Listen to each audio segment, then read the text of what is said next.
We're now going to talk about one of my favorite topics, behavioral interviews. In my career, I've spent hours and hours and hours learning how to better behaviorally interview, how to develop the questions, the profiles, the answers to the questions we're asking.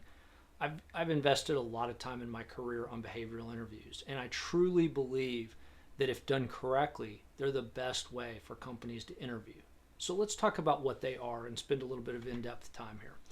So by the end of this lesson, you will have a better understanding of why behavioral interviews exist and kind of what format do they follow and what you should be expecting when you walk into one. So behavioral interviews were developed in the 1970s and they were to help objectively evaluate candidates.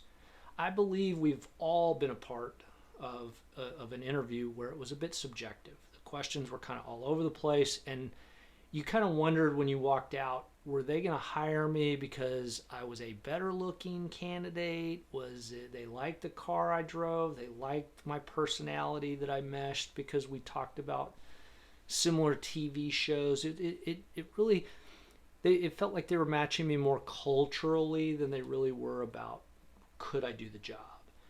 And would I lose out to somebody else who hit it off better with them? Was the last candidate in going to get the job, kind of thing? So we've all been a part of those conversations and those interviews. This is an opportunity in behavioral interviewing where it should be more objective. The questions that they're asking are specifically about things you've done. And we'll talk about this later on when we talk about all your answers should be I. Everything should start with yourself. I did this. I did that. I was responsible. I completed. These are how all your answers should start as you get into the behavioral interview answers. But these, if they're done correctly, and we'll talk about this in a second, the potential answers that you will have should already be known and ranked and scored on the interviewer's paper. That way, when you're answering in a way that fits both culturally, productivity wise, your skill sets are matching with what they're expecting to hear. These are all things that they've objectively identified so that you hit a spectrum of score on an answer sheet. And that way they can listen to your answer and they're not sitting there. We've all been a part of those interviews that they didn't have something prepared, and you could just see that they're really not listening to you. They're thinking about the next question they're going to ask you instead of listening to the answer you're giving on the question that you're currently answering. So this is why behavioral interviewing was invented, and if it's done correctly, I believe it's the strongest way for a company to evaluate a candidate. I think your questions can also help you, and this is why I'm doing this course. I think we can kind of turn that and match. That if you're in a behavioral interview and they're trying to match you, your questions can then also behaviorally interview the company to make sure they're a match for you. That's the goal of this entire course. So let's talk about behavioral interviews a little bit deeper. So the objective capabilities that you have are uncovered if the questions are built correctly. They also help match culture because while you could have a candidate that is a fantastic whatever, pick the job title, it may not be that they fit culturally and it leads to a lot of strife and a lot of problems. Sometimes similar values, and I'm not talking so much about ethics here, I'm just talking about things that people value. Maybe they don't like jokes and you're in a very joking environment in your company. That person's not going to fit very well and they're going to have problems. Sometimes it's about emotional intelligence. Sometimes you've got a very emotionally intelligent office and somebody comes in with less emotional intelligence and they then seem immature and it doesn't work out great for either side. So that's what behavioral interviews are supposed to tease out. So let me give you quickly a word of caution on behavioral interviews. Just because somebody says they're going to give you a behavioral interview when you show up, don't assume that it's going to be a great behavioral interview. People can say they're going to give behavioral interviews and then they can go Google behavioral interview questions and then they can ask you those questions. That's not a good behavioral interview. A good behavioral interview, and this is why I think more times than not you're not going to be in a great behavioral interview situation, but you still need to know what's going on in the background. But if they don't have the predetermined answers and scores for those answers, then they're not doing as good of a job listening to you and the answers you're giving. And you need to be aware of that so that you can make sure that just because they say they're giving you a behavioral interview, you're still going to answer it like a behavioral interview, but you probably need to give them time to catch up with you because they're having to write things down and they're trying to figure things out as the questions are being answered. And that doesn't put you in a good position as you're trying to answer these questions for them. They should already have predetermined questions, predetermined answers, and scores that are, this is a good answer, this is a bad answer, based on the profile they've built. Now, if you just listen to everything I said that they need to prepare for an interview, if you've ever been on that side, on the company side of building the interview, who was responsible for that? There's a couple of choices. One, HR. They're going to do the best that they can, but when it gets into the details and the specifics, they're not going to know how to score the answers correctly. And so your questions are going to be a little less precise. They're going to be a little bit more general. And if it's the responsibility of the hiring manager, they're busy, and the last thing they're going to give the time necessary to, in my opinion, the percentages are against them spending the amount of time they need to build a good behavioral interview, question, answer, and scorecard.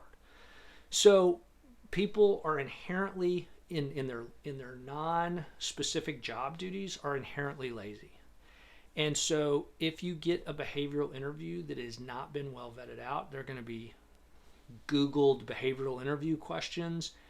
They're going to give you an opportunity to answer, but they're not in your best interest in terms of that they're listening the way they need to. And so we'll talk about this here in a second when we get to the way to answer a behavioral interview question, about how you need to kind of help yourself out in those scenarios. If you can see that they are not listening, the way they should be is they should ask you the question and they should be making eye contact and really listening and then scoring as they hear things, not sitting there writing down everything that you're answering.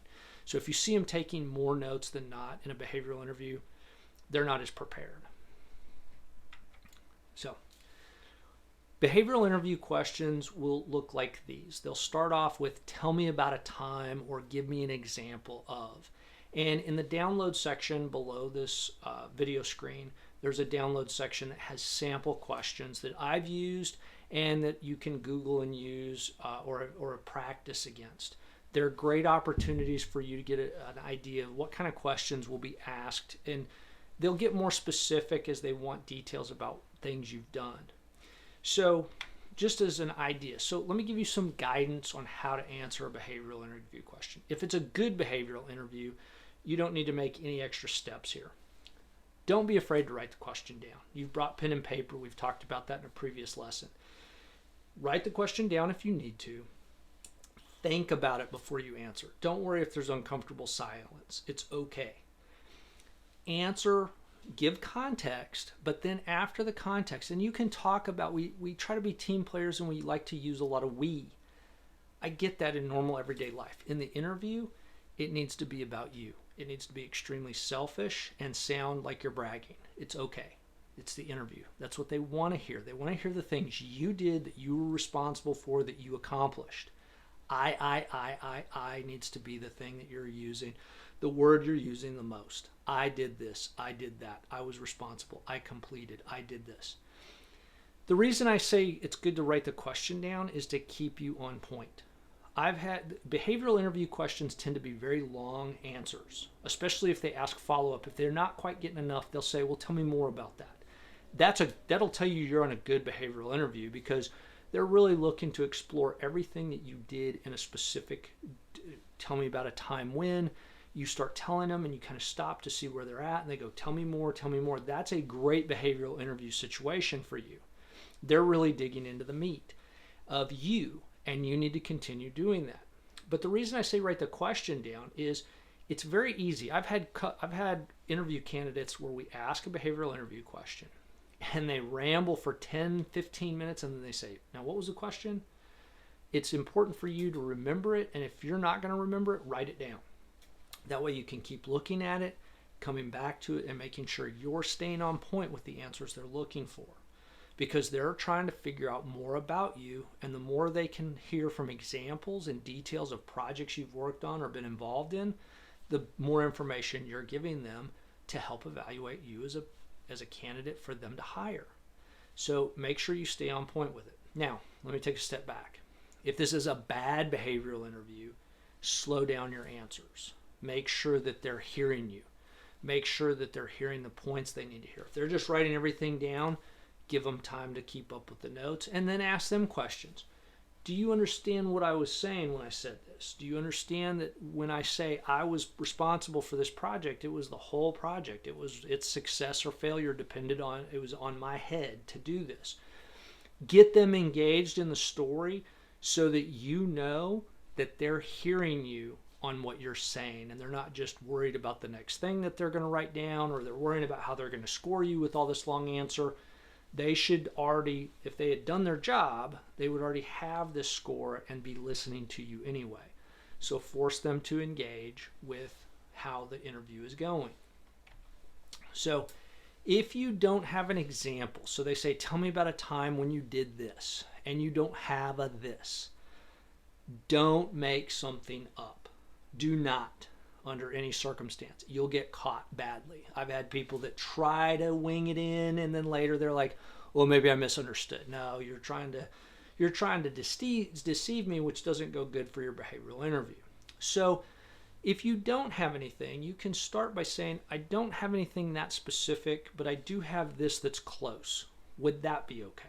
Give them the context of it and let them say yes or no. No, that's not close enough to what we want to hear, or yeah, that'll work. Tell us about that. That's a good example of a project, a kind of project management, or a kind of this, or a kind of that.